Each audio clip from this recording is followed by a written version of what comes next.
Hello, Allison. Hello. It has How are been, you? yeah, I'm good. It's been a minute since we've done a BL, review. Yeah, it's been too long. Yeah, I'm ready to get back on the bandwagon. So I feel as if you are itching to call me out. Yes, I am itching to call you out because a long time ago I messaged you and I was like, "Hey, you should watch My Beautiful Man." And then you discovered JBL, and I was like, "Hey, Beautiful Man," and you're like, "Yeah, yeah, no, I'll get right to it." And then finally, you watched My Beautiful Man season 1 and season 2. So I'm very excited because you love them. I love them. Yes. And Yes. so you, and then Megan, the other host of Afternoona Delight, when I was like, oh my God, Beautiful Man, so good. She's like, I have been telling you to watch it. And I'm like, you know what? I, you did. And somehow I like deleted it from my brain for so this is all on me. I missed out on joy because I somehow was not listening to the words of truth. But you found it. You found the joy in My Beautiful Man. So And that's why we're here today. the only reason I did was because you began to just write me like once a week and be like, have you watched My Beautiful Man? And I'd be like, no. And finally, I'm like, oh God, I'm just going to watch it. Why am I being so weird about it? And then, yeah, was it the best drama of my entire life? Yes. Yes, it was. I did have to like send you a bunch of pictures too to be like, this is why you should be watching this drama. Like, these are the God. beautiful people you will get to Oh see. my God. Okay. So I'm just going to do a quick, we can do a very short non spoiler to make the case for those who were like me and just living in the darkness. And then we'll pivot to a spoiler section. Sound good? Yeah, sounds good. Okay, so I just pulled a blurb offline that I want to share just to kind of set up the overall kind of like plot of the drama. And let me just make a caveat that this is just the blurb for season one. There's a very, very short season two, which we'll get into in the spoiler section, but I'm not going to like blurb that. Essentially, it's just a continuation Yeah. Yeah. in 4 episodes. Okay, so with no friends and a stutter, Hira Kazunari isn't exactly enjoying his life as a high school student. With no dreams and little ambition, Hira's only hobby is to take photographs of his everyday life. With a new semester now starting, Hira doesn't really expect things to change. But when they take a turn for the worst, he's caught completely off guard. Rescued from a horribly uncomfortable situation by none other than the class's, quote, king, Kiyoi Sou, Hira can't help the feelings of admiration that threaten to overwhelm him. Despite his best efforts to resist, Hira soon finds himself madly in love with the exceedingly handsome Kiyoi. But with such polar positions in the class, his chances of winning Kiyoi's heart are slim, or so it would seem. Uncovering Kiyoi's secret dream, quite by accident, Hira soon realizes that he and his crush now have something important connecting them. Sharing such an important secret, will Hira and Kiyoi find themselves slowly coming together or eventually driven apart? So this is adapted from the novel He Who Is Beautiful by Nagira Yuu, and it is a 2021 romantic high school drama directed by Mai Sakai. And I want to say this blurb, it's okay. I don't think that's how I would have described it totally. How would you sell it to somebody? Okay. I've thought about this because I was trying to be like, what are the tropes that I feel Mhm. like really come into this? And I feel like there's kind of three tropes that happen here. And the first one, I think, exists, but with the caveat being that there is a lot of nuance here. And that is that I feel like there is a little bit of the falling in love with a bully trope, but I'm going to say that's a very nuanced, like the drama handles it in a way that would not feel very similar to something like Boys Over Flowers. But I think there is an element to that like I'm happy to get into of like kind of unpacking what that trope does. I also feel like Mhm. the trope leans on the idea of puppy love to some degree. And I think that what it really, though, what I think it does excellently well is how I would sell it is it's one of the best misunderstood hero romances that I've seen. And I am a sucker for a misunderstood hero. Yeah. Yeah. Yeah. Those are all better sells than that little blurb. I think when you understand the tropes that are in it, like that's always what sells me is a trope. Yeah. And what are you going to experience from this? And so I think let's just kind of go through each of these tropes and do that in terms of like a non-spoiler. So the first one that I talked about was the falling in love with the bully trope. So this one is complex. Mm-hmm. It can be controversial in romance. And it usually involves a character, usually the main character, developing romantic feelings for someone who exhibits bullying behavior towards them. It can be very problematic because it can normalize, unhealthy relationships and romanticize toxic behavior. But it has a very interesting flip to it, which I think this drama gets into more, which is that it can show character growth and exploring the complexity of emotions. Mm-hmm. Yeah.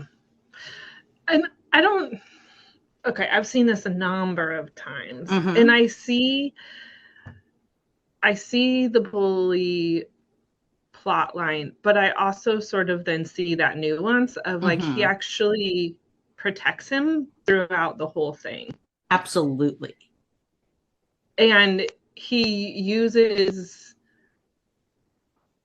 those terms that he stalker and creepy as terms of endearment, which again, it's nuanced because if somebody were to call me creepy and a stalker, then I would be like, that's not okay. But you see why he does that, and that's actually affection from Kiyoi. Yes, so. Which I think then just means that what we really want to talk about is the fact that it's the misunderstood hero the whole time, because I feel like the first watch, you go quite a long time not understanding Kiyoi's inner motivations.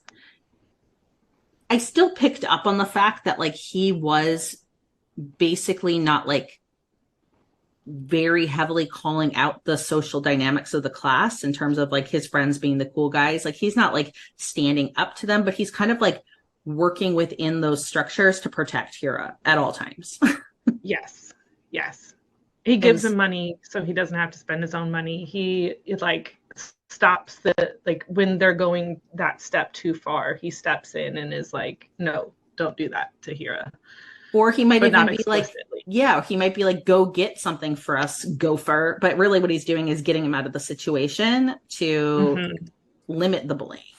And so there's just a lot of that happening. And as the season unwraps itself, you start to see more how much that's happening. And then once you rewatch it, now I've rewatched it twice. So I've watched it 3 times in a week and a half.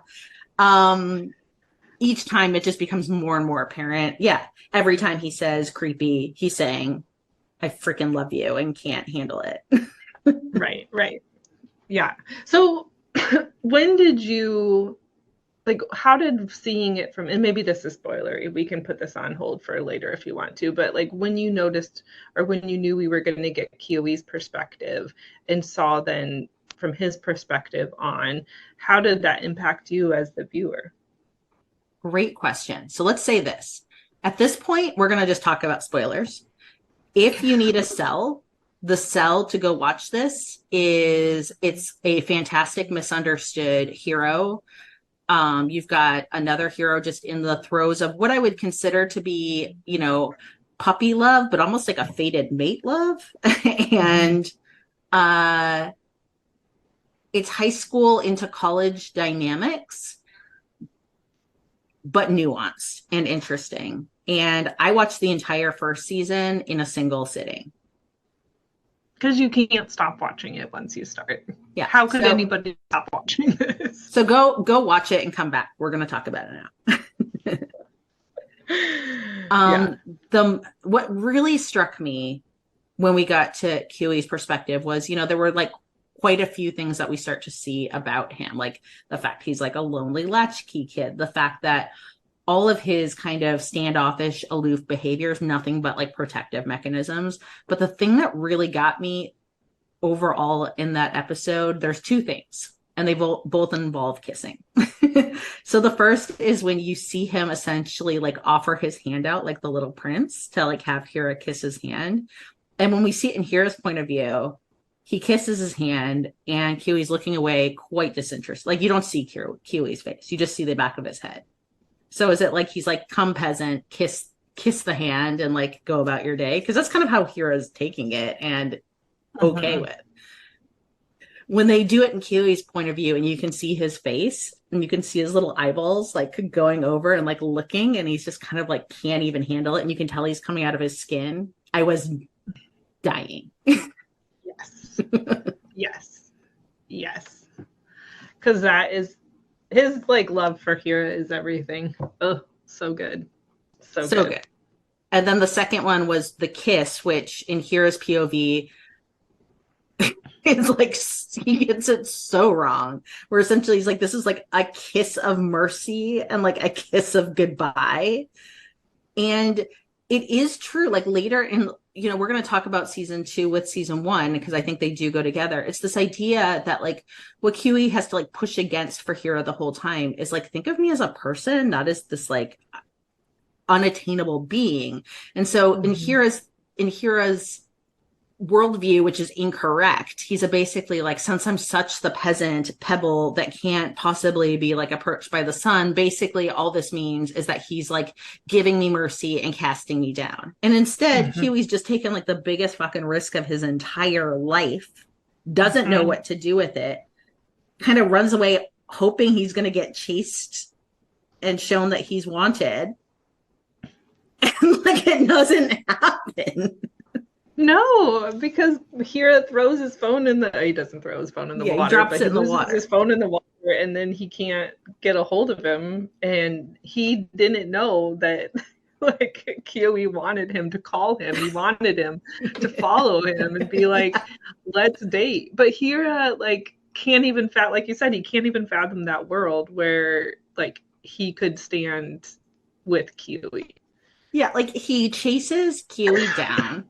Kiyoi goes around the side of the building, is waiting for him, and then is like, what's up, creepy stalker, essentially, basically being like, oh my God, yes. Then is standing there. And then when we do Kiyoi's point of view, where he's like, please, God, just like say you like me. And Hira can't, because he's like, ugh. So yeah, then Kiyoi kisses him, freaks out, and does push him down because he's just so like frustrated. And I mean, you told me this too. You told me going in at first, you were like, it's kind of problematic, then you're like, actually it's not, it's immature. And that's what it is it isn't toxic or problematic. No. It's that they're dumb boys figuring out feelings. Yeah I was just gonna say that in this scene, in sort of like seeing that twist from Hira's perspective, Kiyoi's perspective, like just highlights how immature it is. Because what does he do? He like kicks him in the shin. That's his public display of affection. Is like, I'm going to kick you because I don't know what to do with these feelings. Not, I'm going to kick you because I want to hurt you. Like, and maybe the problematic message is that like we continue to promote this idea that you have to like tag somebody on the playground in order to get their attention. Maybe that's the problematic piece, but it's immaturity for them. It is. Yeah. And I think that, this is again, the real life versus fantasy life. If my daughter comes home and is like, there's a boy kicking me in the leg at school and telling me that I'm ugly and he hates me, I'm not going to be like, well, honey, that means he likes you. But watching these two dum-dums on who both have, I want to say how much I appreciated just the complete lack of parents in this drama. And I think lately I've been like tired of like bad parents, especially in BLs. But I have to admit, I just kind of appreciated the fact they're like, nah, we're just not going to have like any parents. But part of that also is the impact that since they have such absentee parents, I don't even know where Kiyoi's mom is. Basically, she was like, he was a latchkey kid and we like never ever hear from her ever. And Hira's parents apparently left him to live in the grandparents' empty house while they went off and pursued their careers and didn't really feel like just they ever left needed for to. a high school child. Yeah. Who's stuttering and has no friends and is like, this will be good for you. Tough luck. Buck up. But I mean, it also shows that like I think it lends weight to like, are they going to have a rich language of emotion? No, like they don't know how to process any of these feelings. And so, you know, for different reasons, and they're doing it in different ways. And where Hira's doing it is through some sort of like very strange idolizing of Kiyoi, putting himself down. And, you know, I think in a bit, let's talk too about like how later he gets called out for that behavior and kind of shown why that is also problematic and disingenuous to some degree. And then, yeah, Kiyoi just being like, I hate you. You're the worst, which means marry me and like, never leave me. I don't know. Like, this is more in the second part, but he's like, I want this boyfriend, but I don't know how to express that I want this boyfriend. Like, I don't know what that means. Like, how are they interacting with each other? You know? Yeah. And I thought that was a great, you know, season 2 was too short for me. I would have loved to have had it be at least 2 episodes more. But what I think was interesting was at the end of season 1, we finally get them admitting their feelings. And then in season 2, we have them kind of like living in what that means and still not really getting it perfect. But by the end, they've gotten a lot better than where they started out. Yeah. So one of the pieces that I think sort of helped bridge that gap is that Hira gets a boyfriend, like I don't even like, would you call him a boyfriend? But there's another Koyama. Yeah, they call him his boyfriend. I'm not sure if it like, yeah, Koyama really likes him. Yeah. And it's interesting to see. So one of the things that lends weight to like the bullying trope, but why I feel like it's handled with nuance is that from what Koyama's seeing, he's just seeing a guy being an ass. Like he's seeing Kiyoi being just an asshole. Like Kiyoi, like when they run into each other at the theater, that Kyoi's like orchestrated the entire meet reunion and no one knows about it yet. Basically, he approaches being like, "What's up, stalker? What's up, creepy?" And Koyama was like, "You're so mean. Like, why are you so mean?" Because it looks mean. Mm-hmm. Mm-hmm. But Hira also knows it's not mean. And so that's the big thing is that Hira doesn't quite know that it means I love you. Let's run away and like be together forever and braid each other's hair and like, you know, whatever. But he also knows it doesn't mean I actually think you're a creepy stalker. Right.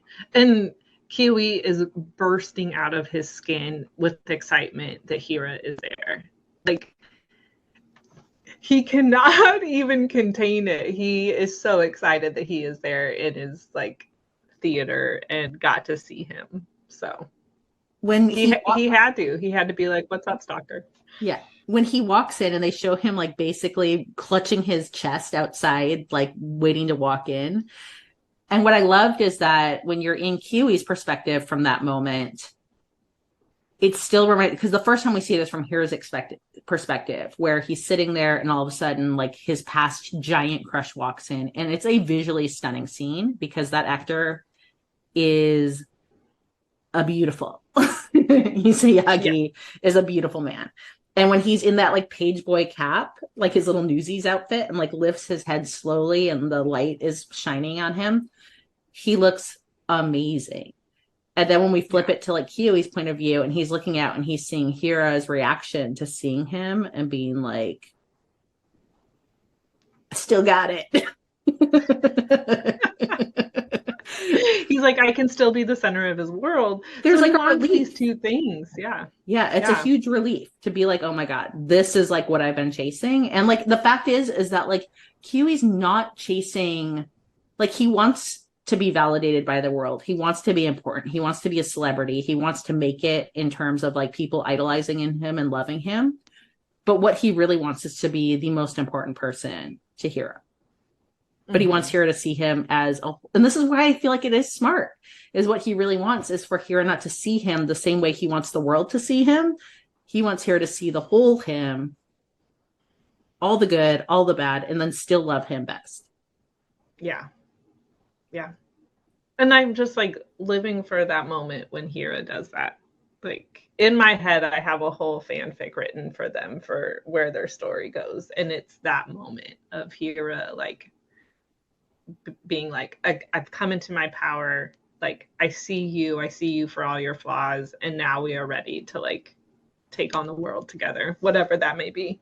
Yeah, because I feel like we had a level up at the end of season 2, but I was like, are we opening the door to season 3? And then we've got this movie. So let's talk about the movie because you're further along in this, and I don't fully know and I don't want to fully know yet. Like, does that fully get impacted in the movie or not? I have no idea. I don't know. So the movie came out in April or May of 2023 in Japan, obviously.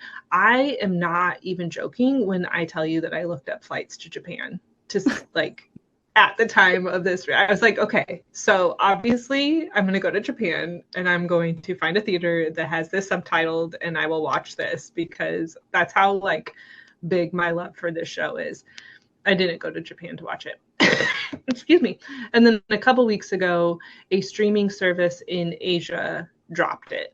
And so literally 99% of my Instagram feed is BL. And so I started seeing like clips from the movie because it had been in this streaming service. You can't get it in the US. You can't get it on like streaming services here yet. I'm hoping somebody picks it up.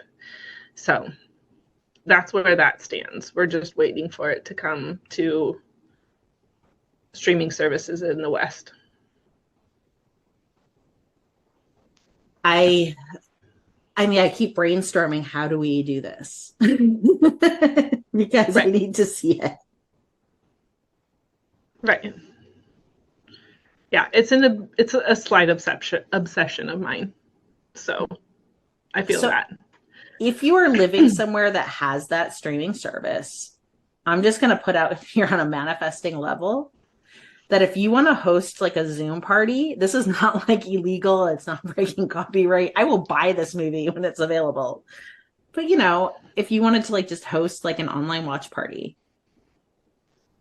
we're going to come and bring popcorn and hang out with you happily. Yeah, we will for sure.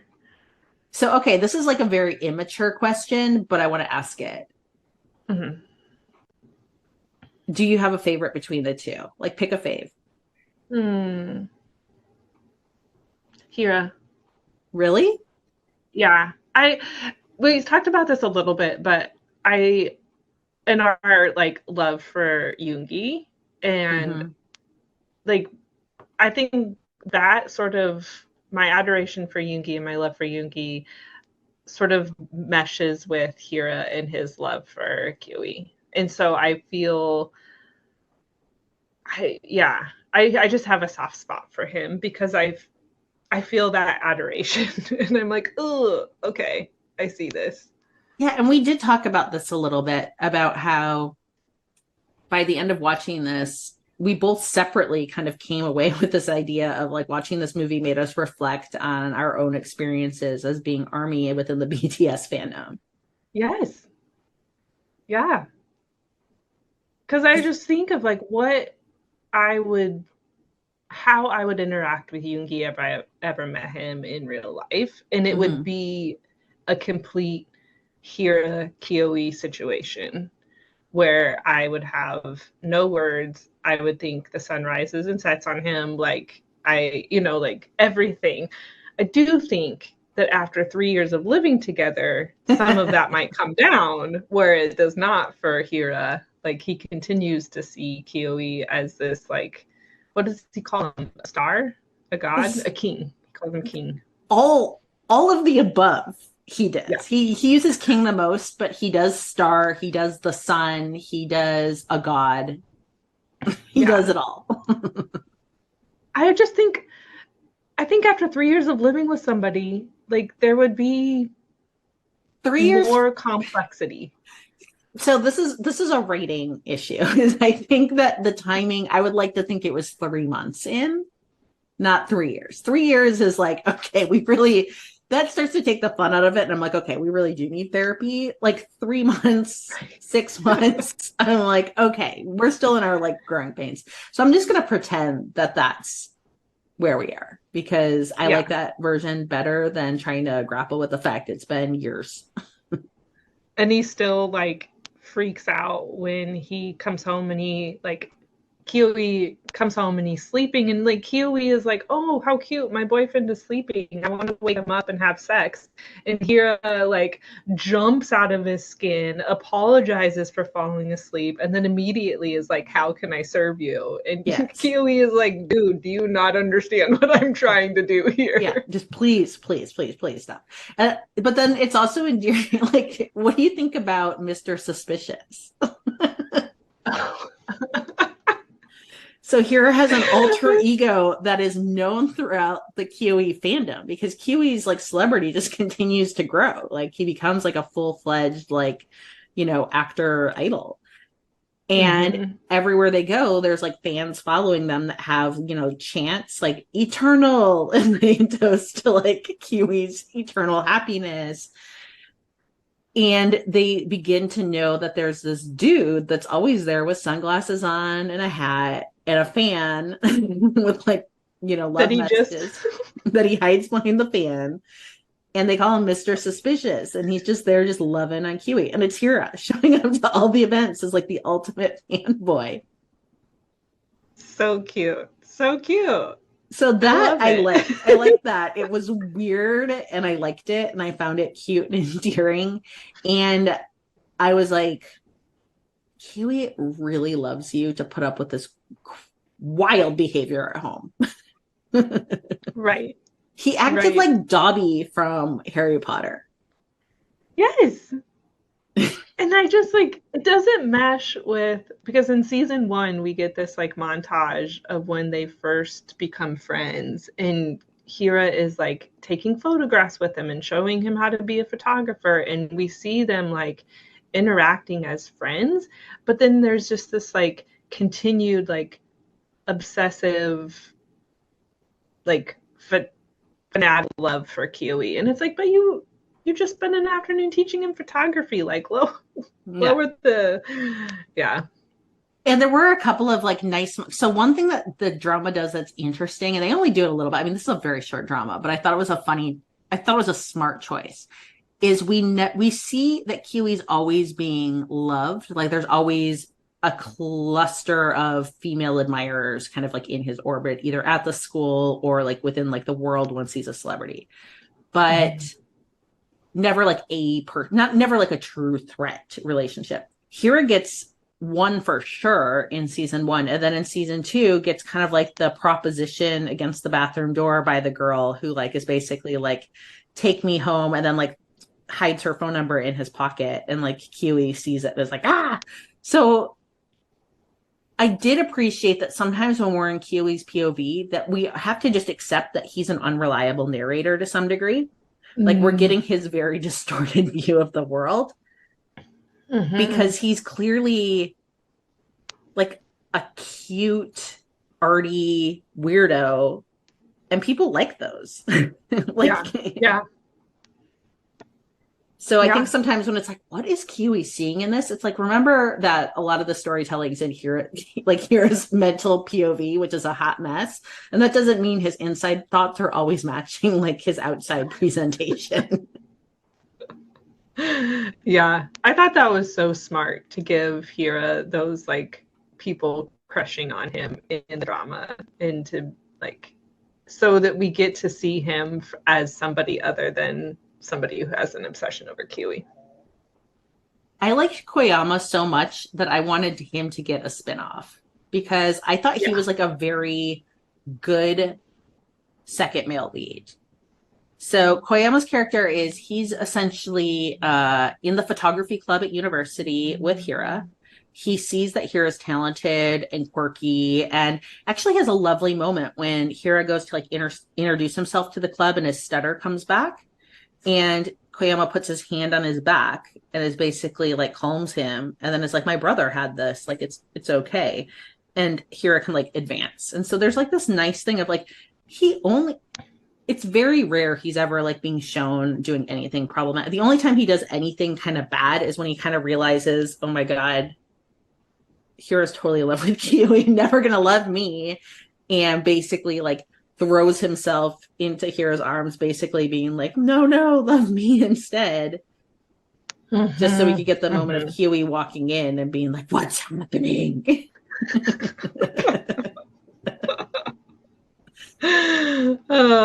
Yeah. And then the scene with the girl putting her number in his pocket, it was just priceless. And Kiyoi was so mad, but he wanted to show off his boyfriend so bad. And then he's like, can I even do this? Can I even have a boyfriend if I get so jealous? Oh. So the lead up to that party is another call out that I want to give, which is something K-drama has given me that I didn't know I wanted in life is I love a male fashion montage. When like you take the man shopping, like Crash Landing on You has this, like, you know, when she takes Sari takes Captain Ree shopping. We've had a few where, you know, they get to, it's like the reverse Pretty Women. And so in this one, we have Kiyoi basically being like, we're going shopping. Hira thinks that Huey's going to buy fantastic clothes for his fantastic godlike self. And instead he's like, no, I want to like make my boyfriend hot to take this party.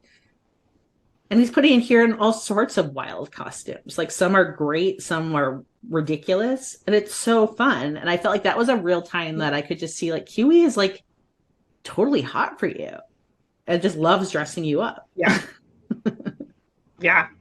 And he had to hide it. And this is again like a callback to just how like immature that they are. But he had to say, "Well, the people in the theater." Oh, sorry, there's mowers that just went by. People in the theater group like say you have a good face. People in the theater group say your eyes are striking, and it's like just use your words. Like tell him that you find his eyes beautiful. Tell him that you like his body. Like.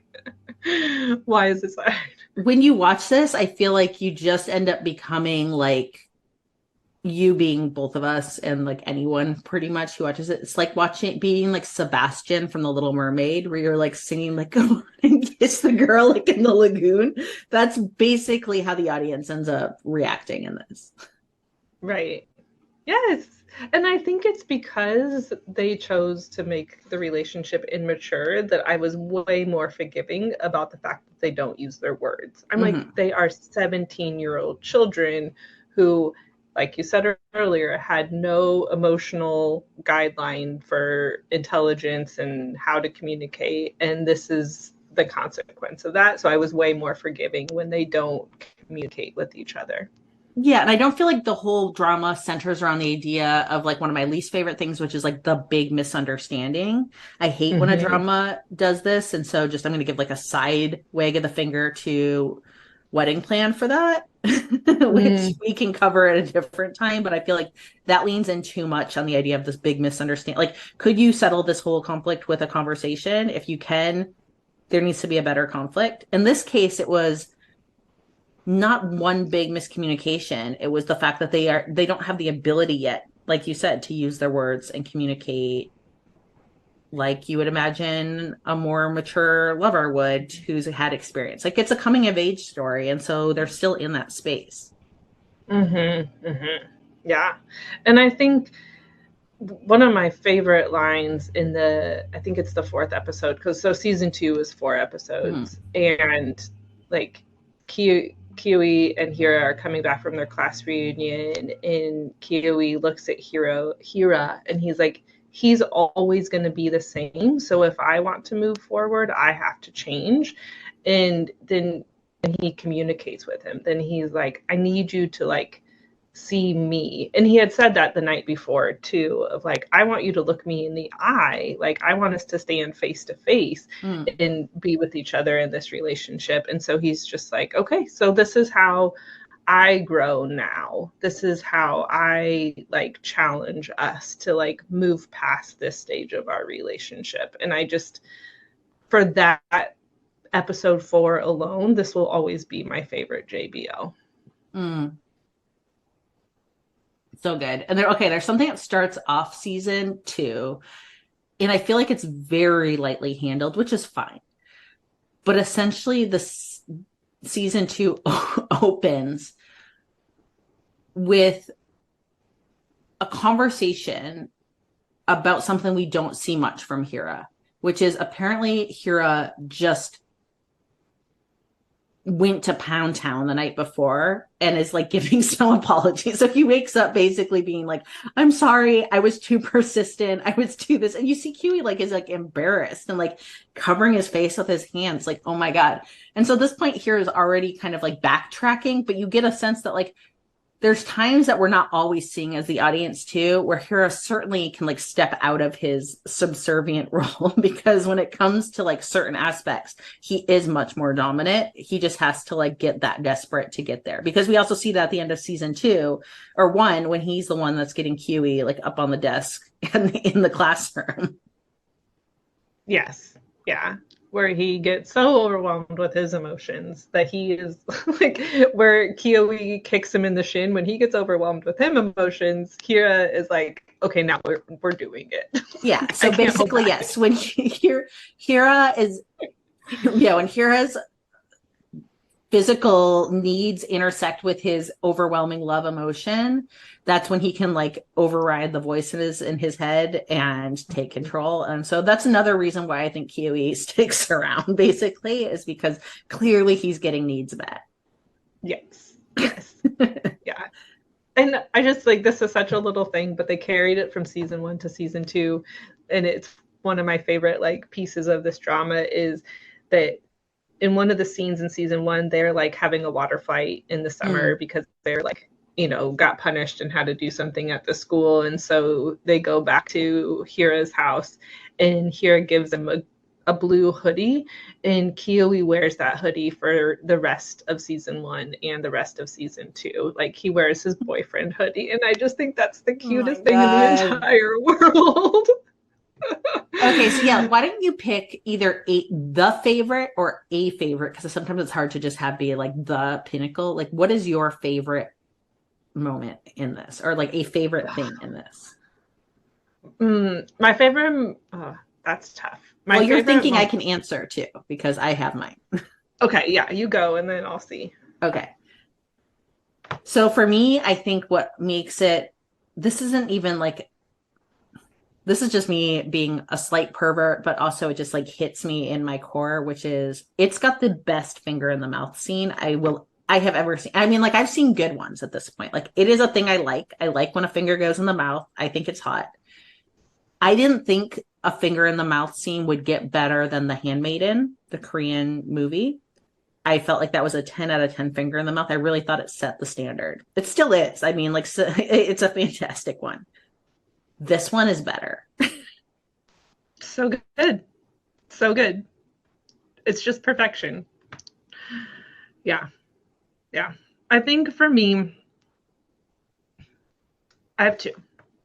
It's connected because it's that moment where they have a fight and Hira leaves and goes like walking around the town all night. And then he comes home and he sleeps out in the living room and Kiyoi leaves, and then Hira wakes up and sees Kiyoi in the living room and is like, I didn't think you were coming back. And Kiyoi, like, he's like, punish me, like, whatever you need to do, like, and so Kiyoi, like, gently taps him on the face, and he's like, you need to look at me face to face. Like, that is what I want. We will not have sex until you actually see me as a person.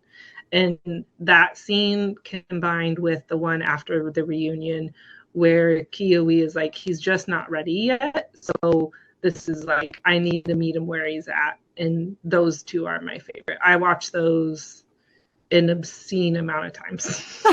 Like, obscene. Yeah.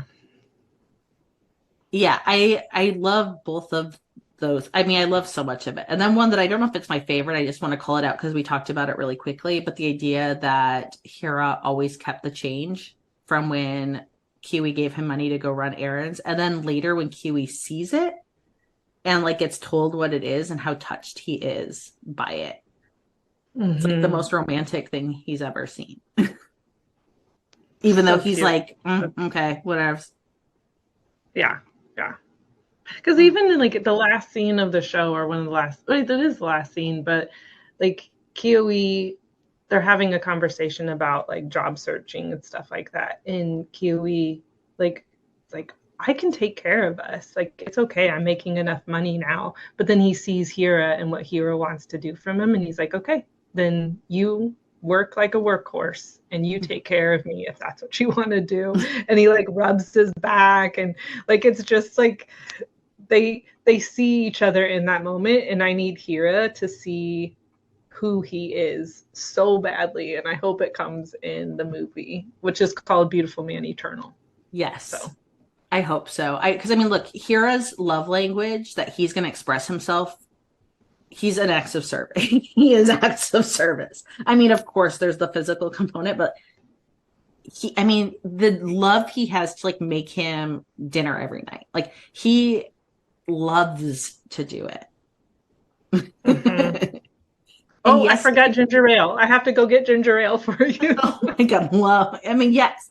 I was just thinking like, yeah, just anything he can do, it makes him feel like that's how he's comfortable expressing his love. Mm-hmm. Yeah. What is Kiyoi's love language? I mean, I think it has to be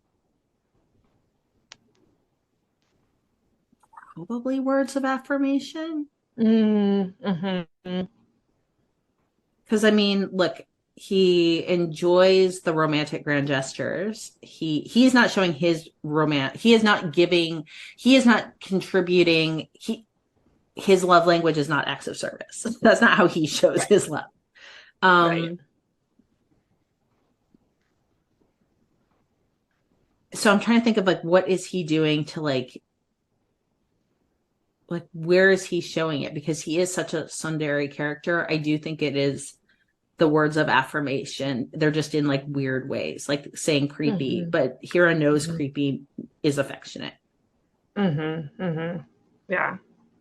And he does think that Hira is incredibly talented so yeah. I would almost say that like, again, I'm not going to make like a straight shot connection over to like Yoongi, who we were talking about from BTS, who we both like, but that idea of like, there's times where he's got a reputation in the fandom of using few words of compliment. So when he does, they really matter. And I'd say this kind of reminds me of this, like parses mm-hmm. out when to give them, but when he says them, they come with great impact.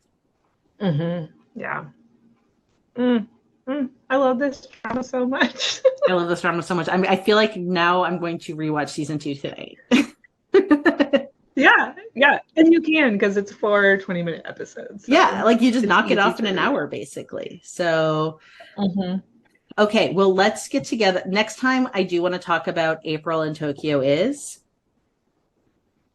And April Is. Yes. And then I am very much looking forward to the return of Personal Weatherman, which picks up again this weekend. Yes, finally we get another episode. Also, I just want to give a shout out to my personal favorite drama right now, Stay by My Side. It's a bananas Taiwanese drama that I don't think enough people are watching. So is it on iQIYI or is it on Viki? It's on Viki. Yeah. Okay, and it's called Stay by My Side? Yeah. It's okay. Taiwanese. I don't know how many episodes. There's a couple of people in the Patreon group who are watching it. They're like, man, it's okay. And I'm like, it's the best thing out there right now. All right. I will give it a I get what they're saying. I will give it a try. Yeah, that's what I feel like now. I'm like, every time I watch something that's this good, I'm like, oh my gosh, there's still so many diamonds out there that I just have not come across yet. Yeah. But this is in my top 10. I don't know if you'll like Stay by My Side. It's just like a cute fluff. It's absolute perfection. So, I've enjoyed talking to you, and I'm excited to be bringing back. Summer's at an end, and it's time to snuggle in for fall and watch a bunch of BL.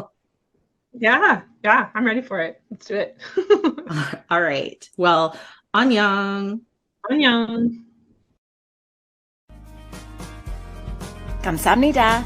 Thank you for listening to Afternoona Delight. Where can you find us outside the pod? Head on over to afternoonadelight.com. That's AFTERNOONADELIGHT.com. You'll find links to all our social media, our book recs, K-pop and K-skincare recs, and if you want even more Afternoona Delight, because really who doesn't, you can join our Patreon, where you can choose the patron level that's right for you. Join in daily K-drama conversations, listen to bonus podcast episodes just for patrons, and participate in our monthly live K-drama support group via Zoom. We can't wait for you to be a part of the community. Until next time, annyeong!